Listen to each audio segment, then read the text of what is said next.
Introducing the Italian Grape Geek program, a new and original approach to Italian wines. IGG, as it's fondly known, is a book, a podcast, an online theory course, and an in-person tasting course. Our pocket-sized book briefly introduces 80 grapes with benchmark producers, helping you find and taste these great wines on your own. Space to make your own notes makes the book a personal record of your Italian wine journey. No time to read? We've read the whole book out loud with added insights from Italian wine ambassadors. Listen for free on Italian Wine Podcast. Obsessed with Italian wine? Take the super accessible online theory course. Get certified as an Italian grape geek. Want more? Our international IGG educators have got your in-person tasting course to cap off your full IGG immersion. Go to mamajumboshrimp.com and sign up today. In the past, I've been involved in some queer organizing and stuff like that. You'll notice every time I'm saying like, oh, I feel like queer people face this, but it's like the same that other like minorities and stuff face, is because like, to me, there always has to be this intersectionality. It's not just the LGBTQ people that are facing whatever the issue is in wine or in politics or whatever. You seem to get that. A lot of people get that, but like not everybody gets that. And that's why I always focus on queer, because like that's my identity before gay in a way. It's like there are plenty of gay men that can get ahead in the wine business or any business, or just look at politics. Then they don't have intersectionality anymore. And I'm like, no, that doesn't work for me.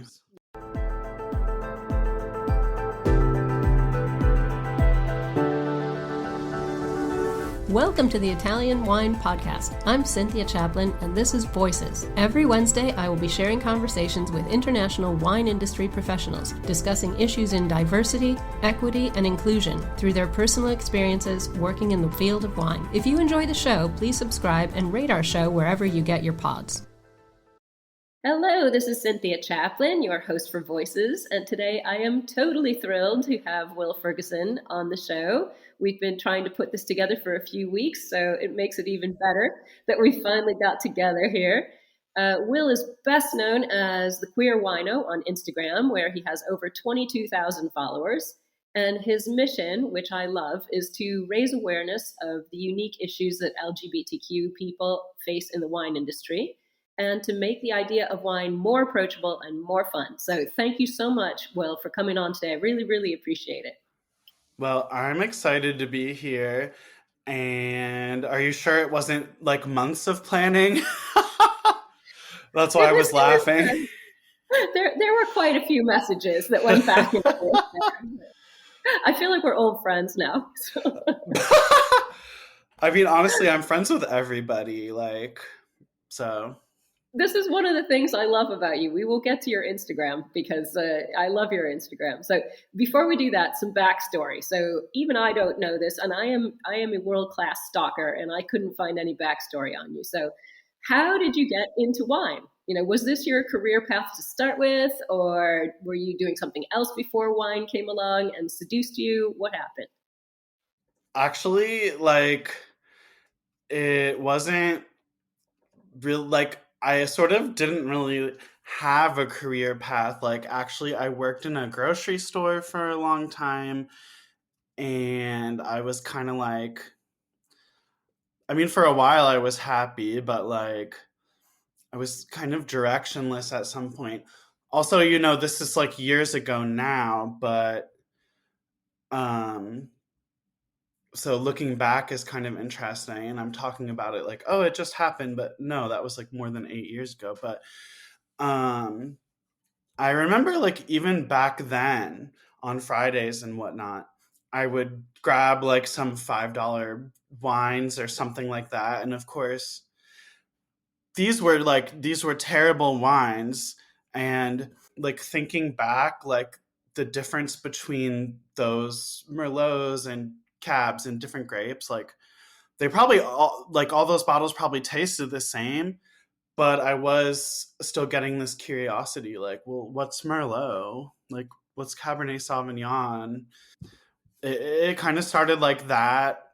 And then of course my dad liked wines, so back then he would get more expensive bottles than me.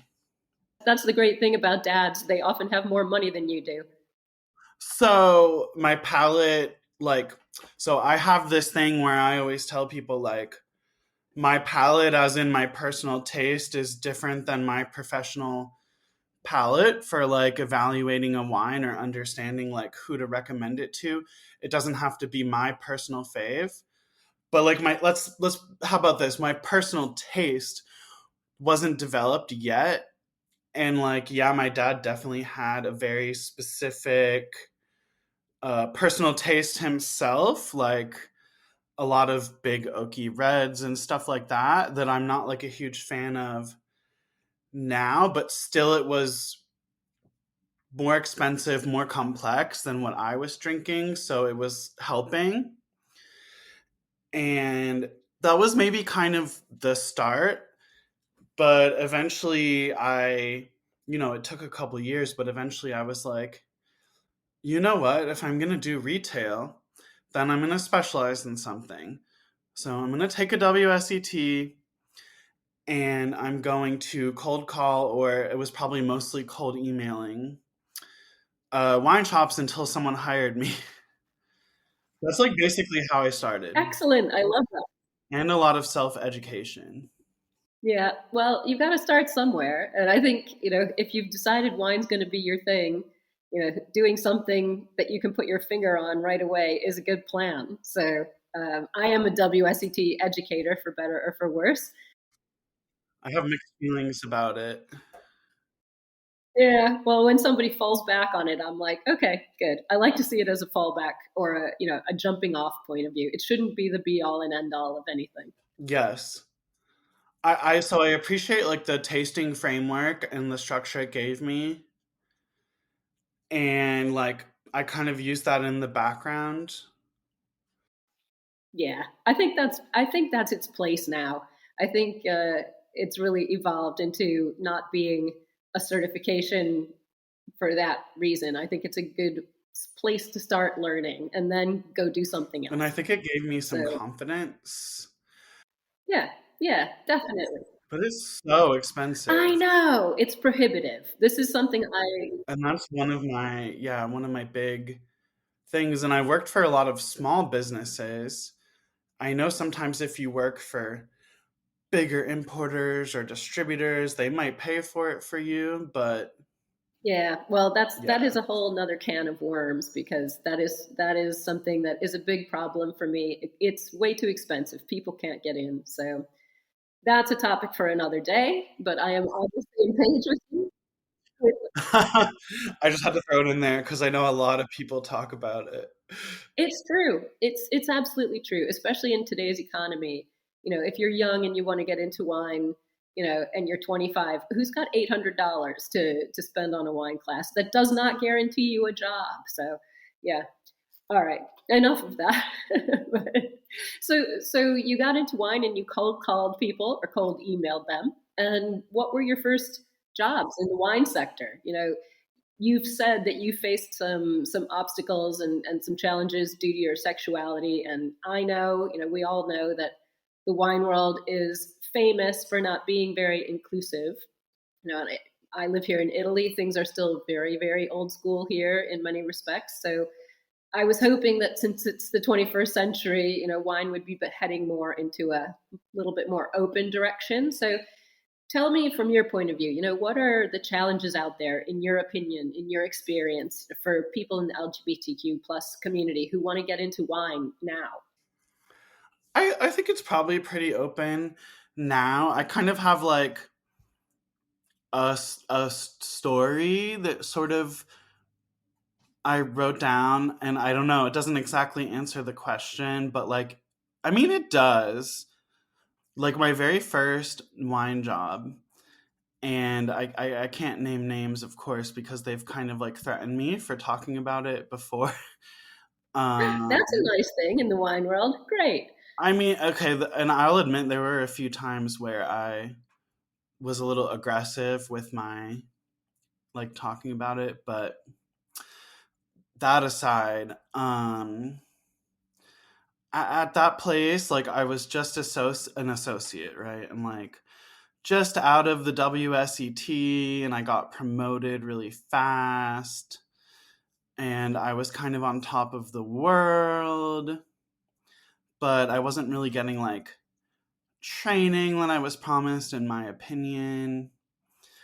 And then I was kind of fired for, oh, there's just something about you. And I was like, huh? Now, okay, but here's the thing. Looking back,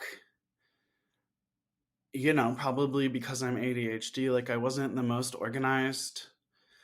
Maybe I was definitely making some mistakes, and maybe that was the something about you. I wasn't really out on that job because I had come from another environment where I was like sort of bullied. Who knows what was the thing about me, and now it's many years out, like looking back. But that's the thing people don't always necessarily understand. And this doesn't only apply to queer people, I'm sure. It's like anyone who's not a white man, pretty much. You always have to wonder. Like, you're always going to have that question. Yeah, yeah, Like, absolutely. oh, well, what does that mean? What was the problem? But I would say, you know,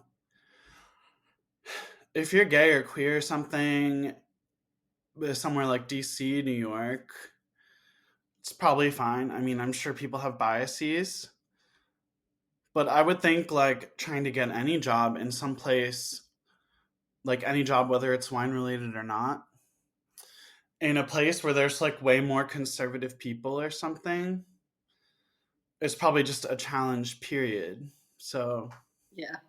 Yeah, certain communities are certainly much more open to, accepting lots and lots of people and lots of lifestyles than more traditional communities are. That's for sure. so it's like, I'm kind of, I guess I'm asking like, is there a specific barrier for entering wine, or is it just the barrier that anyone who isn't straight or something would face for any type of career path? Like, I don't exactly know, but I think there's definitely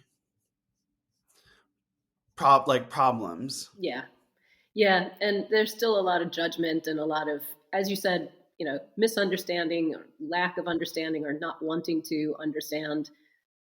And all of those three things are different. So, and I think you're right. Probably, anybody in the LGBTQ plus community is going to face those challenges in any kind of career, especially if you're in a very conservative place. As you said, New York, much more open to everyone, I think. Probably, somewhere like St. Louis, maybe less so.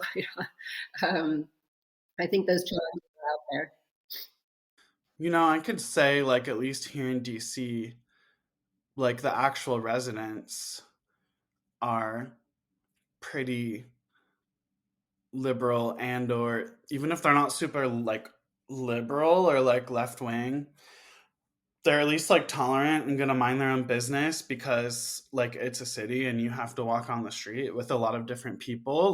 Like, but definitely like I've faced or felt like I faced the kind of like, oh, you're asking these questions at this trade event, but like maybe people weren't exactly taking me seriously, or like didn't really have time for my question, maybe because I sounded gay. I don't know. But I think women and like black people get the same shit from a lot of the sort of business leaders or whatever you want to Yeah. call it.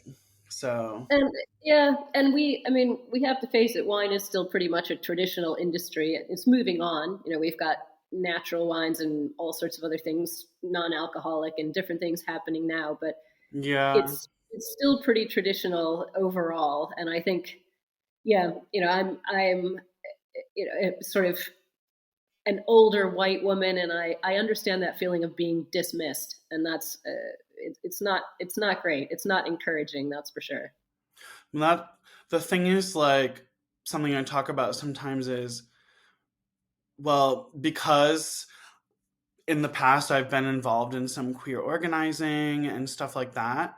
Like, you'll notice every time I'm saying, like, oh, I feel like queer people face this, but it's like the same that other like minorities and stuff face, is because, like, to me, there always has to be this intersectionality. Like, it's not just the LGBTQ people that are facing whatever the issue is in wine or in politics or whatever.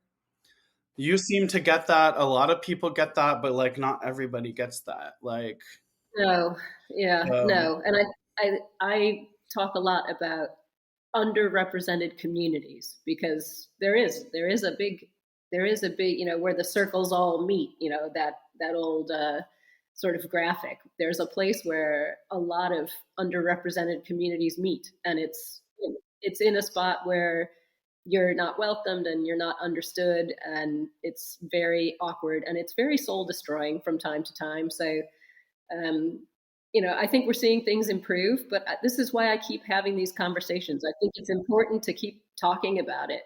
and that's why I always focus on queer, because like that's my identity before gay in a way.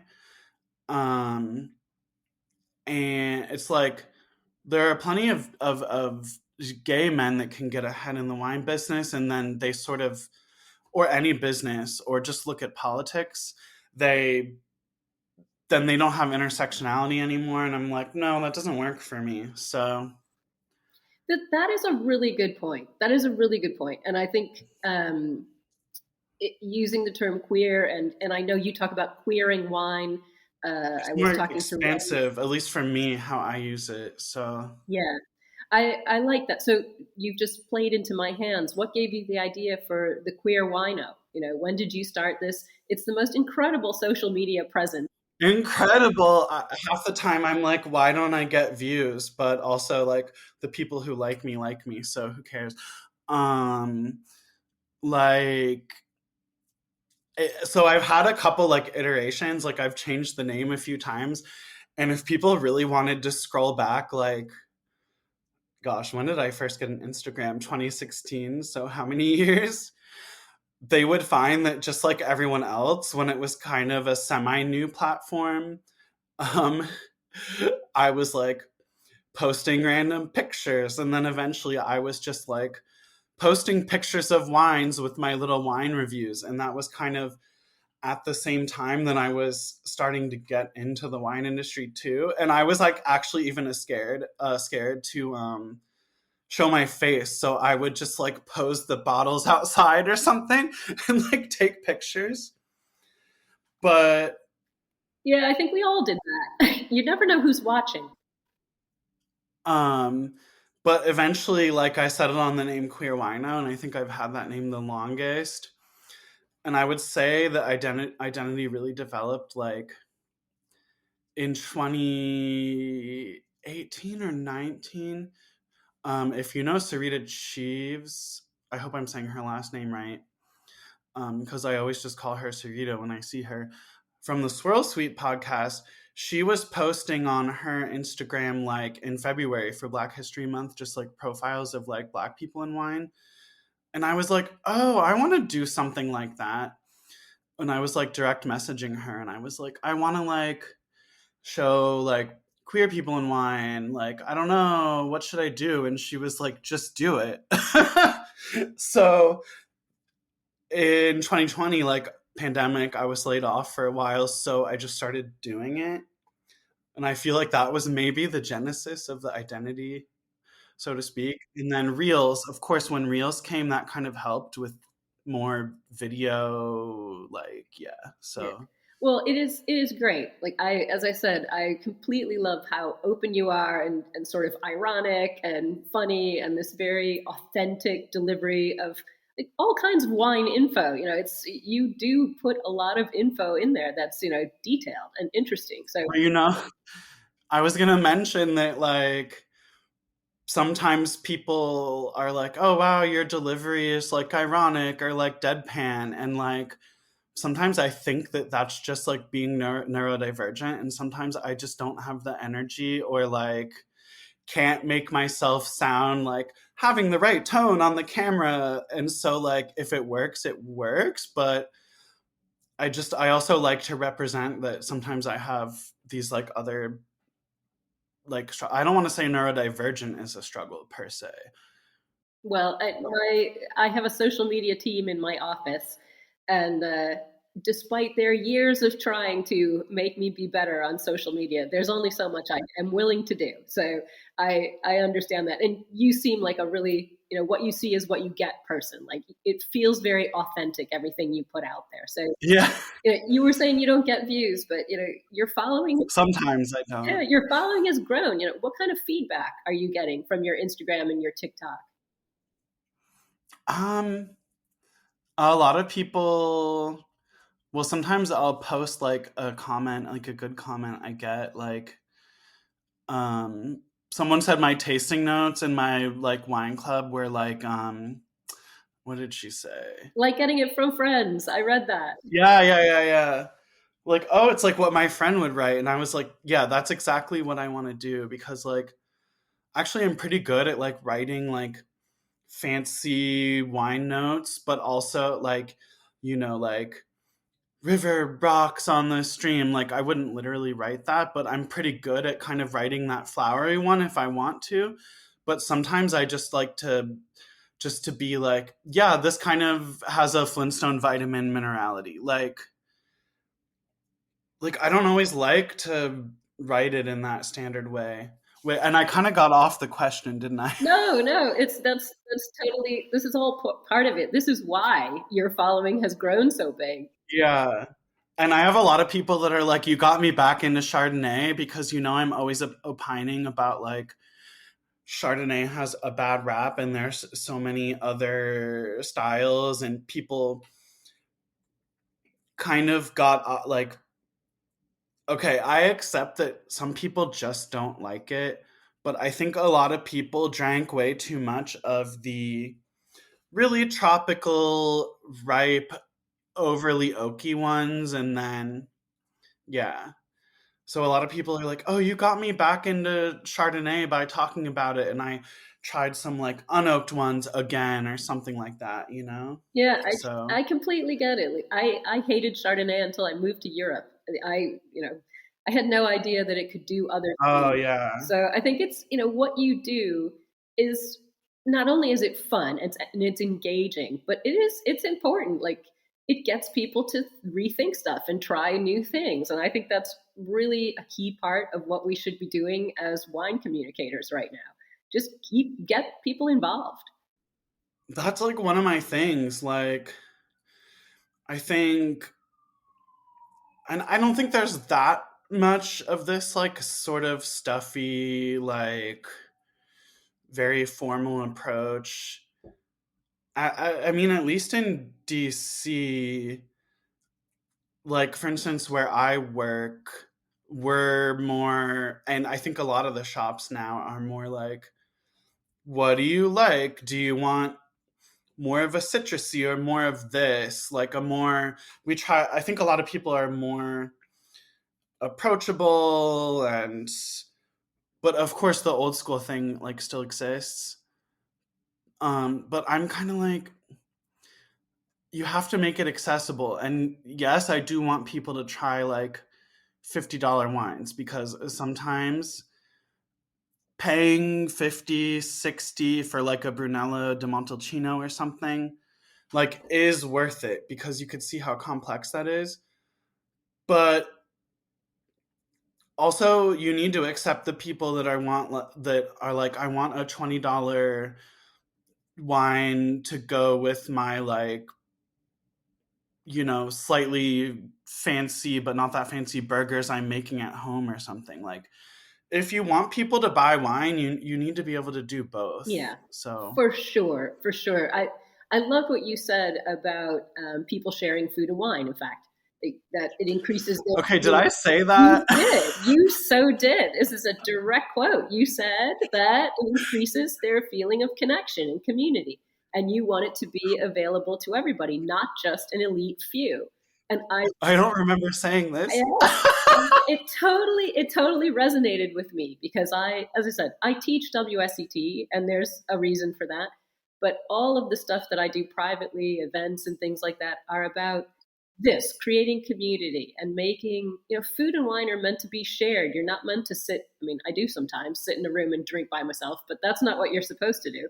So yeah, I mean, I love this. Tell me, how you're addressing this idea of like creating a food and wine community. So I will say this is more like when I'm at work helping, or at work. I kind of have three jobs because I work at a wine store. I also do the social media, and sometimes I do pet sitting for extra money. So like people need to understand like social media and wine industry is not always paying. No, no. Now, in fairness, my boss is paying me very well, but it's expensive to live here. Um, um, but I mean, I guess yes, on social media, when I share food and wine pairings, like it's not always fancy. Sometimes it's fun. But it does happen a lot when I'm helping customers because I get a lot of customers that are picking up some wines like for their dinner that night or like a little dinner party with friends or something. And I don't like to approach it with like this must pair with that. Now, if someone is giving me like, well, I want a really bold red, but I'm making cod, I will tell them like, look, there is this kind of scientific thing where for a lot of people, maybe not for everyone, because excuse me, everyone is different. But for a lot of people, that combination tastes like really metallic and like weird. So I would recommend doing blank, like whatever I recommend. But at the same time, like I'm gonna tell people that if that food and that wine makes them happy, as long as I gave them the fair information, not the fair information, as long as Like alternative like information. yeah, and also like I'll only do it for those types of things where like it's really gonna taste bad for a wide like percentage of people. But like other things where the pairing will probably be fine, but it's like not what a textbook would say. Like whatever, let's invite them in. Like we talked about losing sales. You know what? Or not losing sales, but like sales are not as good as they used to be. If it's just invite people in and only be that strict when it's really something that could be terrible, like a bold red with like really chili spicy food or something, or like the fish thing that I mentioned. And even within that, like everyone's palate is different.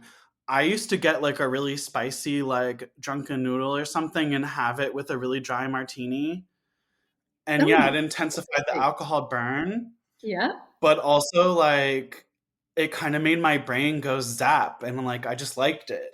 So, No, I just talk to completely get people it. and be open. Yeah, I'm a spicy food person with a high alcohol aged white. And I know that technically that shouldn't go, but it goes for me. Yeah, it works for me. I So mean, yeah, everybody it everybody's palate the is what it spice is. can intensify the alcohol burn, but I feel like part of that is the tannin too. I don't know if we Absolutely. talked about it that way, Yeah. Well, I think your point is well taken. but The worst thing we could do right now is tell somebody you're wrong. Your pairing is wrong. yeah, Because it just slams the door in their face, and that's not what we should be doing right yeah. And they're not wrong. Like, if they've had one of those combinations before and they liked it, that's fine. If they've never done it, give them the information just in now. case. Yeah, exactly, exactly. But it's like, okay, I remember someone asking like what red with a Chinese food, and I was like, what do you know what dishes you're having or making? And it wasn't anything too spicy. They were doing a more savory something. And some people okay, I think there's a lot like a lack of creativity sometimes also in the wine industry. A lot of people would be like, no, that has to be white wine. It's Chinese. Well, number one, that's a really big cuisine. Number two, like a light bodied red or something with high acidity, some savory notes, and a lower tannin, like it's gonna be fine with that food. Like it's not gonna suck. So I just advised them to go on a lighter red if they wanted, or yeah, to go with a lighter red if they wanted. Yeah, I live in Valpolicella, so I am hot on the tail of this chillable reds trend.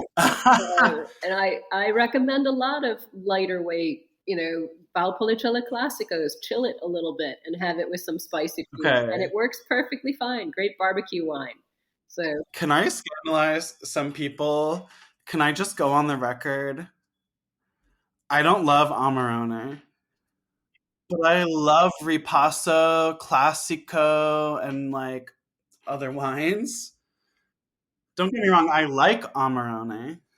Amarone, I have to say, it's changing a lot. So we've got the old guard and the new guard.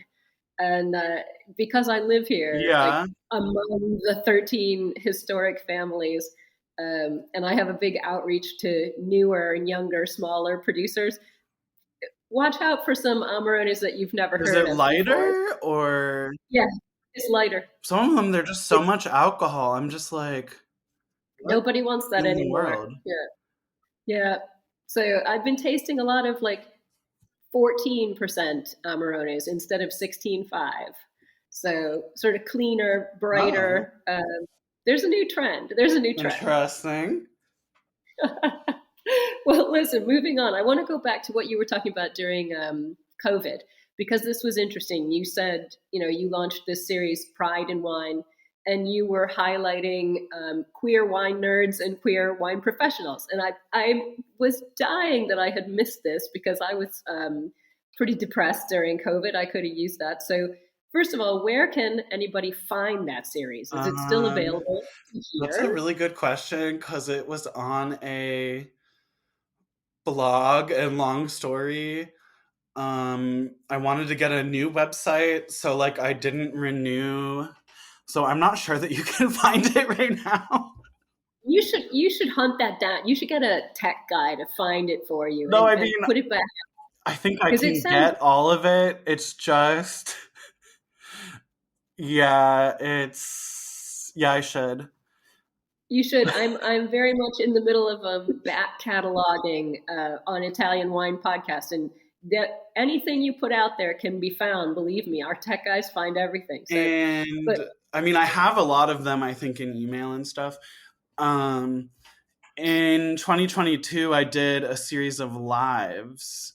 So you should be able to find that on my Instagram oh, page cool. still. Well, so who were you talking with? Because I want our listeners to hear more of these Oh my conversations. I gosh. think it's really important. Um, so many Who were your different favorite guests? people. How do I remember all the names off the top of my head? Okay, how about this? Since I don't remember all the names, like, um, some of them were influencers, some of them were just people who worked at wineries, and when they saw that I was doing it, they were like, "I have stuff to say about this."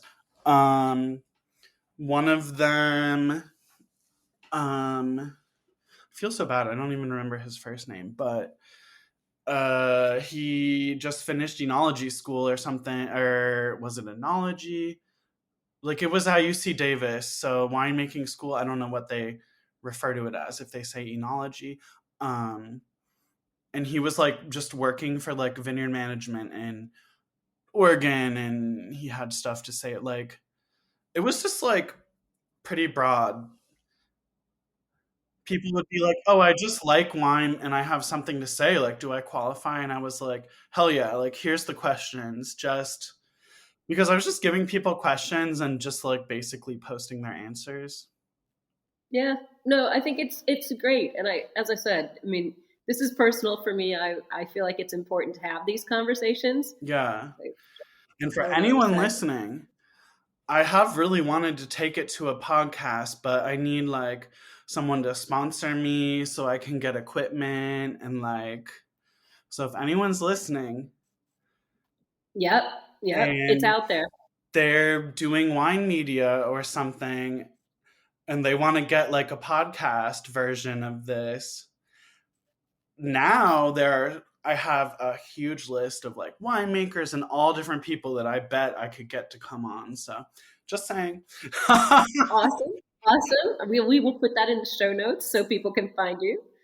Um, well, I want to ask you another one. Like you had this Instagram post that really resonated with me pretty recently. It wasn't that long ago, and you were talking about prescriptivism and descriptivism in wine language. And wine language to me is, I'm very sensitive about it because I feel like it needs to be revamped. So you said prescriptive people tell others how they should use the language based on rules, and descriptive people observe and document how people actually use the language, and they focus on the variety. So I this was something, such a cool thing. I had never thought of it that way. So how do you think we can move away from the old school prescriptive wine education and move towards more descriptive ways of engaging people with wine? So let me just say that the concept is from linguistics. I'm not a linguist, but I'm a big linguistics nerd and I love like learning about languages and stuff like that. And actually that's beneficial for wine because like knowing a little bit about all these languages helps you like read the labels and stuff like that. Um so I that concept had been on my mind, and I was like, wait a minute, it kind of applies to my view of wine. So I was like, I don't know what kind of response I'll get, but whatever. Well, I loved it. Yeah, because like, I mean, I don't think there are that many linguists who do the prescriptive, like, this is how you must speak. Like, I think now they tend to do field work and they don't say like, this one dialect is how you must speak English. I think more of them just research different dialects and just describe, this is how these people speak. And I like that because, it used to be like, oh, well, if you speak a country way or like, if you speak like, what is it, AAVE or something, like people would say it's wrong. But now a lot of times linguists are like, actually, this is really cool. So I was like, wait a minute. Yeah, sorry, this is long-winded, but that's what my brain was doing. I was like, okay, this is like kind of wine, like, or this applies to wine because, you know, we have to invite people in, and for instance, like, let's say the traditional like sort of framework you get from WSET 2 or like Court of Psalms or something. It's a good starting point, but you know what? Number one, how many customers or guests even care if you're talking about the minerality or the Yeah, too right. Not everybody wants to be a wine professional. A lot of people just want to be wine drinkers. correct. And number two, like wine professionals can still be professional. They don't necessarily have to use the same language. So why would we be prescriptivist? Like, oh, you can only use this narrow framework for Burgundy. Okay, so you don't want that Somm with a different cultural background to use their background to get people excited about Burgundy? Yeah, So that's kind of exactly. what I was thinking. That's what I was trying to say. Yeah, I completely Or agree. And whatever I wine work it with, is. I was just using Burgundy yeah, because it's so famous, so popular. Like, yeah, and people can relate. And I think, I work with people from all over the world, and so it doesn't make sense to stick to, fruits and vegetables and things that maybe somebody has never had that fruit or vegetable if they're from Taiwan. So, yeah, I am completely with you on this. I think expanding our framework is going to be more healthy for our wine industry, and it makes wine consumers feel more comfortable. They don't want to know all these words and all these terms. They want to be able to say what they want to say and not get judged. And selfishly, I'm kind of tired of seeing the same type of descriptions over and over again. And like, what was I thinking about? Like, for instance, I don't know why in all my training, I've always been terrible at looking at the wine color. Like, not like looking at the color and understanding that it indicates age or something like that, which is important if you're in a professional setting and people are bringing wines and they're saying like, oh, it's this many years old, but it's not looking like it or whatever. You need to know those things if you might be buying it for a store or a restaurant. But the whole like when we have to learn like lemon, gold, ruby, whatever, like I don't know. Like I thought I was colorblind. I took a test. I wasn't colorblind, but I was just so bad at that. So guess what? I don't talk about the color of the wine that much.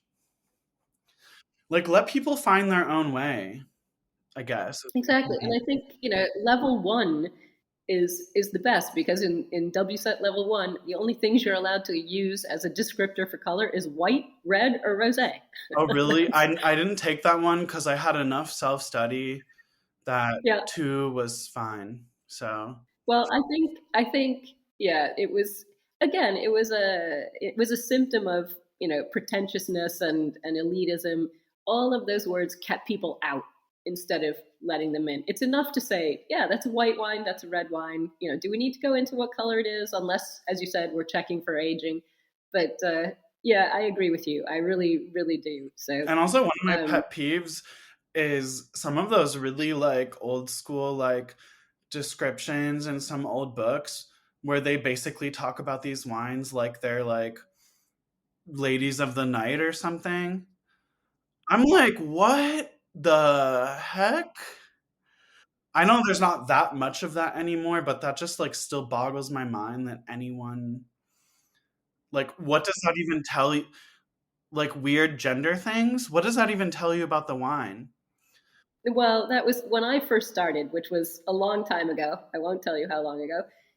Wine was still often referred to as that's a feminine wine and that's a masculine wine. And I used to just be like, what does that mean? I hate it. Who decides this? So yeah, I don't This use I that. remember this one time the sales rep was showing us Brunello de Montalcino's, and I was like, and it was different producers. I don't remember if it was the same vintages. And I was like, oh, this one is way more meaty because it literally had like meaty notes that the other one didn't. And like I don't blame anyone for saying this because this language is so common. So I'm not like attacking the person who said that, but she was like, yeah, it's masculine. And I was just like sitting there thinking like actually acknowledging that it has this kind of like meaty, porky note tells people way more than masculine, honestly, quite frankly.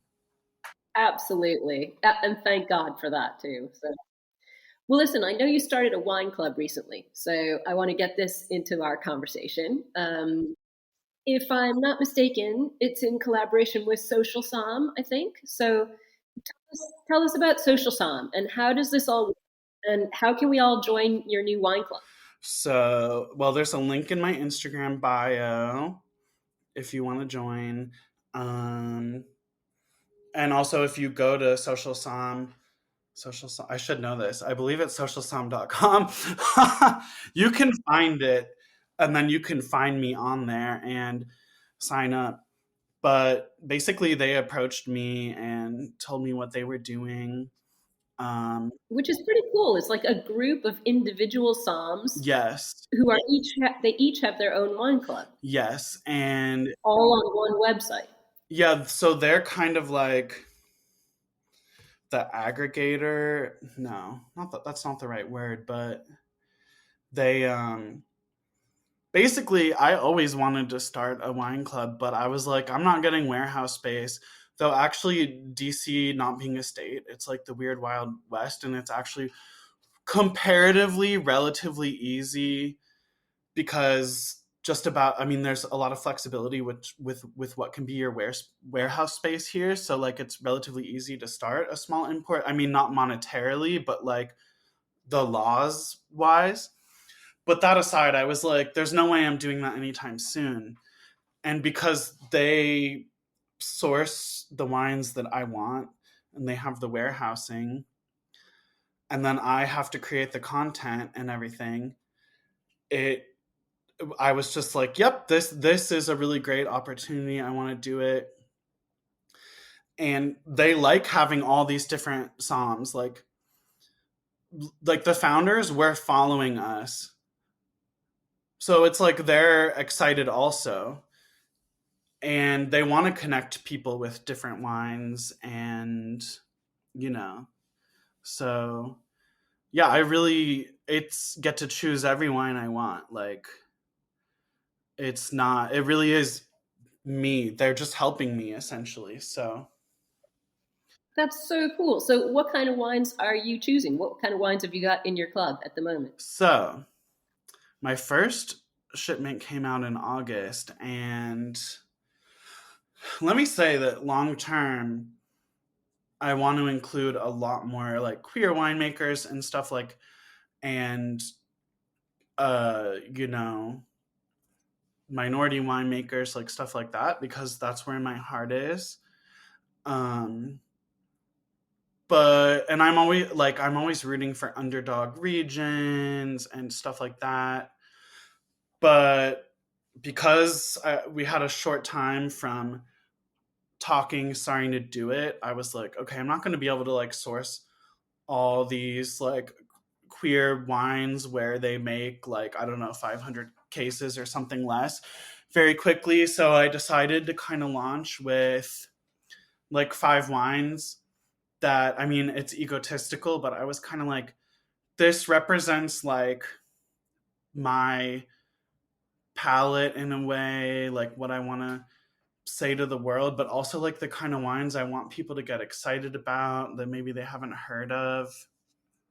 So, like for instance, I had a skin contact Pigatto in there Oh, wow, from amazing. Liguria. I mean, it's already sold Yep. out. I don't even until we get another vintage. I don't think anyone can even go to. So even if you're not subscribed, you can go and buy individual wines that I previously recommended. It was like a small production, but it was just I hadn't even heard of Pigatto until I tried it. And I was like, this is so fun. I just want to highlight this grape, for instance. Um, there was a Vermentino Pet Nat from Australia, for instance. Um, I always say like I like low intervention, but not necessarily um, like natural to a flaw, if that makes any sense. Like it doesn't need to Yeah. be dogmatic. Um, like yeah. So I'm trying to remember what else. Oh, it was summer, so I showed off a frappato. I mean, people know about frappato, but like they also don't. Do you know what I mean? Yeah, I think Frappato, unless you're into Italian wines, is not something that many Yeah. people know about. And then So, there was this yeah, amazing Bordeaux Blanc that had bottle age, and it just blew my mind. So I was like, people need to try this. And also because I'm always saying that like I don't really like Sauvignon Blanc, but I do. It's just I'm really picky. yeah, I get that. I get that. But this is what I love about what you're doing because these are wines that people wouldn't find by themselves probably. And you're doing the work for them, which, is really helpful to get people to try unusual stuff. It's important. This is especially now, with tariffs and everything, small producers need champions. So I'm glad you're a champion. So Yeah. So yeah, that was kind of my thing. Like, um, like this is what I'm excited about, and I think just about anyone will be. And also, I gave quite a few like non-standard pairings to try to make it accessible. Do you know those like shrimp cracker chip things you can find in a lot of Asian supermarkets? They're like so good. I love savory food. I was like, try that with the Vermentino pet nat. Like it's just like such a fun pairing. Well, this is what we need to do more of. I think this is why I love what you do so much. Making it fun, making it playful, based on your knowledge, but still playful and fun, so that people feel like they can try it too. I don't need to go out and buy some special ingredients that are going to cost more than the wine. I can eat fun foods with it. So this is what I love about everything you're doing. So, we all need to take a look at social Somm. It's a great idea getting a whole bunch of wine clubs together in one spot so you can pick whose wine club you like. I think that's a very cool idea. So good luck with that. I can't wait to see. I don't guess you're shipping to Italy probably, so I probably can't join, but a lot of my Only listeners in are the United US. States right Yeah, a now. lot of my listeners are in the US, so hopefully.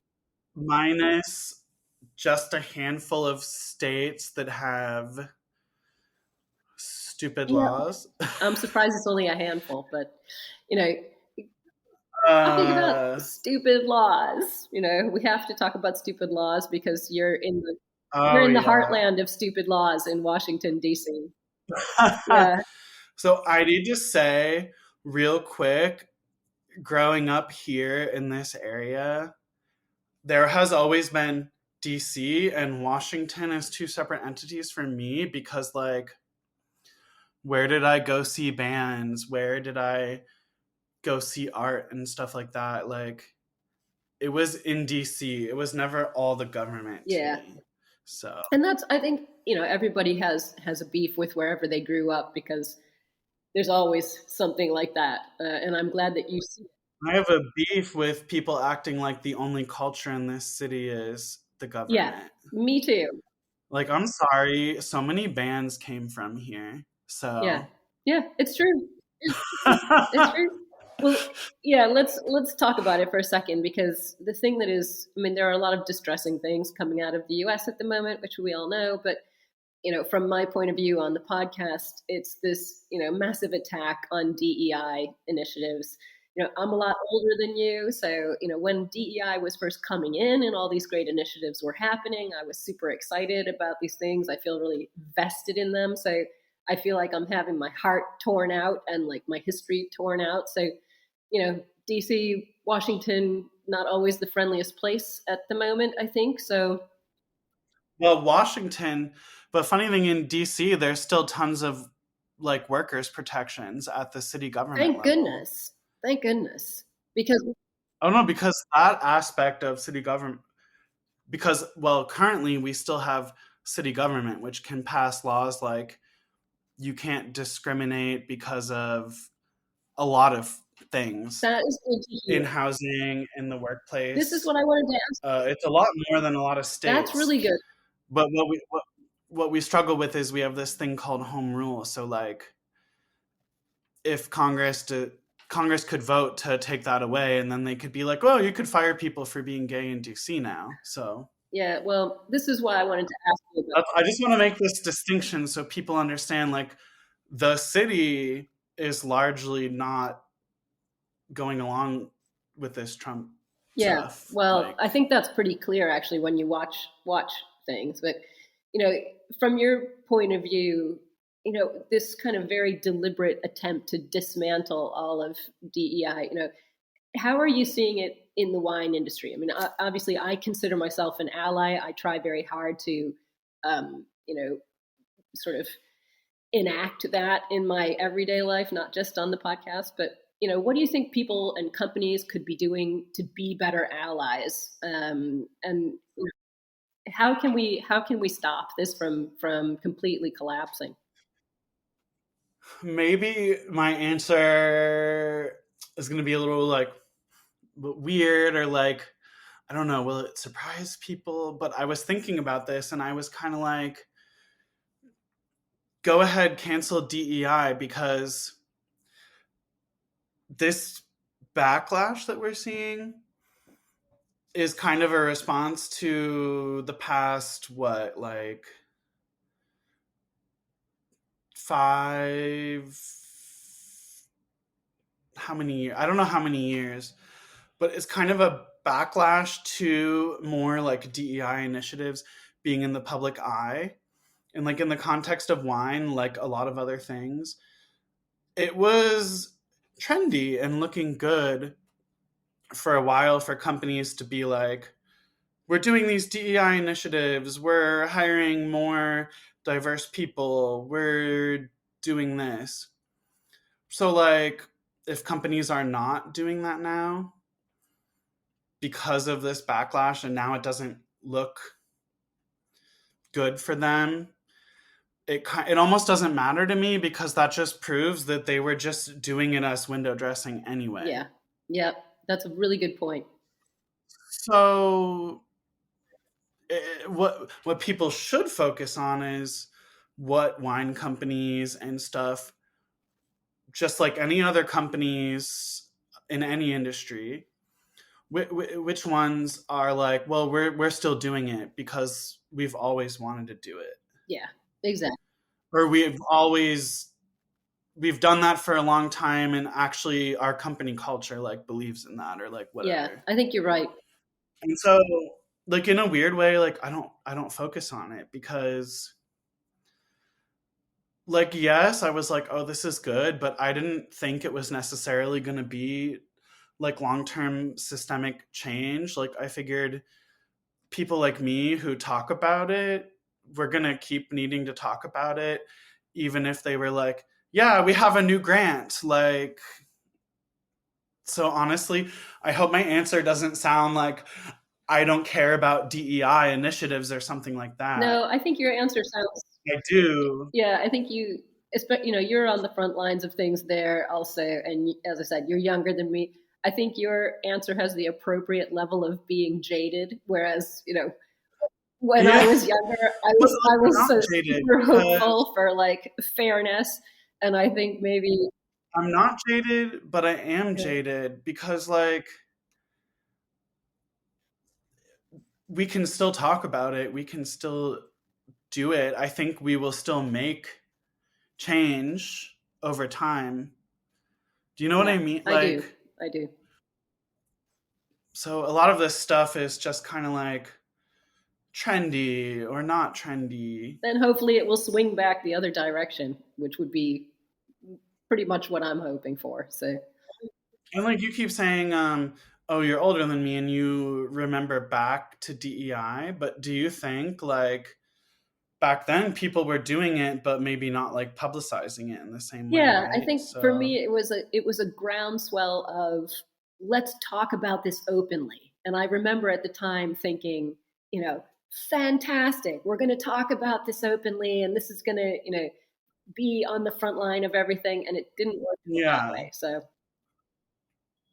but I think talking about it openly though is still very good at the same time. Me too. And I think we should continue. Yeah. We should continue. Like, it's important for people to say, like, no, I haven't gotten the same opportunities. Yeah. And I don't feel like I've gotten the same opportunities. Yeah. We need to hear that.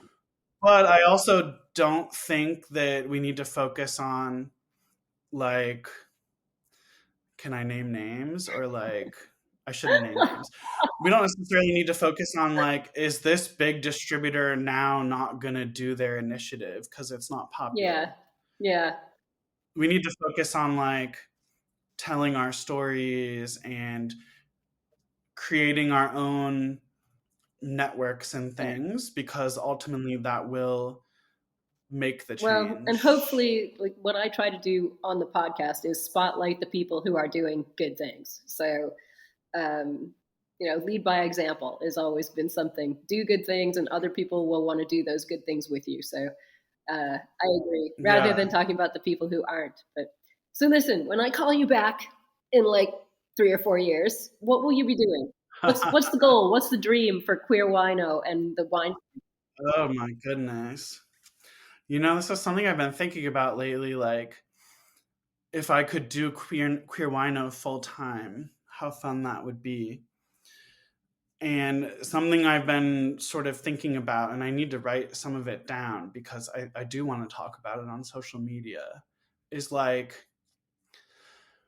someone recently, and there is no like malice or disdain for them. It was a really good question. They were like, you know, and this is in the context of queer wino and Instagram and everything. Oh, do you do this full time? It's like, no, most of us can't. And what a lot of people don't talk about when they're influencers and stuff is a lot of times those who can do it full time um, either came from a privileged background and or have a lot of support. Maybe they have a partner and they don't need to worry about bills as much because they can split bills, or they have support to, you know, give it a go going into it full time. Or they came from some kind of professional background that paid a lot of money and they were able to save up a lot of money. Like, that's not me, It's right? not me either, So I'm sorry to say. yeah, so I would love to be able to do it full time, like in 3 or 4 years. That would be so cool. So that's like my hope, my goal, That's or an awesome whatever. goal. I like that one. I don't know how many more years I can deal with tourists. Well, hopefully the wine club will Okay, help out too. As the wine club grows, hopefully that will. short term, long term, I really want to grow that club because I get to support wines and like wineries that I really believe in a way that I believe in, with my own style of tasting notes and like videos and stuff that you can only see if you subscribe. Um, I would love to have like I said earlier, a podcast, like really interviewing all these people that I've either gotten to know, or I've actually compiled this big list of like queer owned wineries, wine brands, and I literally want to talk to all those people. And then when I run out of people to talk to, I'm going to start talking to like all the women and everyone but straight white men, honestly. Well, sign me up. I'm in. Yeah. And yeah, I don't know. Well, I like both of those goals. I wasn't expecting you to say you wanted to do queer wino full time, but I think that would be awesome. Yes. That would be more fun than having to work like different jobs. But keep And the pet sitting because that's nice. yeah, that's just fun Exactly. to pet Exactly. animals. Well, Will, thank you so much. I can't thank you enough. Like, finally, we got this together, and I'm really glad that we persevered because this has been a great conversation. Thank you. Well, thank you for having me. Thank you for listening, and remember to tune in next Wednesday when I'll be chatting with another fascinating guest. Italian Wine Podcast is among the leading wine podcasts in the world and the only one with a daily show. Tune in every day and discover all our different shows. You can find us at ItalianWinePodcast.com, SoundCloud, Spotify, Himalaya, or wherever you get your pods.